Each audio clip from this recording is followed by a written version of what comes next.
তো আমার এই সাইডে হচ্ছে এগুলো কিন্তু ব্রোকলি গাছ। এই যে যারা ব্রোকলি গাছ দেখেন না এর আগে, এটা হচ্ছে ব্রোকলি। আর ওইটার পাশে আছে হচ্ছে বাঁধাকপি। ফুলকপি গাছ দেখি না এখন পর্যন্ত, বাট এখানে বাঁধাকপি আছে। এখানে বাঁধাকপিগুলো ভালোই হইতেছে। আমি এর আগে যত বাঁধাকপি গাছ দেখছি ওই সবই ক্যারোটটা দেওয়া থাকে, বরিশালে বাসা যেটা বলে ক্যারোটটা দেওয়া। তো এইখানে মাশাআল্লাহ ভালোই হয়েছে। এমনিতে জায়গাটা অনেক সুন্দর আছে, ন্যাচারাল, সব কিছু ন্যাচারাল। এখানে আসলে আর্টিফিশিয়াল কোনো কিছুই পাবেন না। ওই যে একটা দেয়াল দেখালাম আপনাদের, ওইটাও ন্যাচারাল। আর আশেপাশে যা আছে সবই ন্যাচারাল।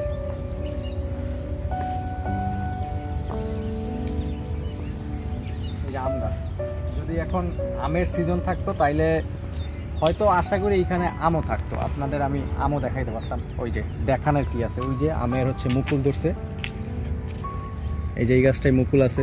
এখানে প্রায় অনেকগুলো গাছই মুকুল চলে আসছে, তার মানে বোঝাই যায় যে এইখানে আমের সিজনে আসলে আম দেখা যাবে।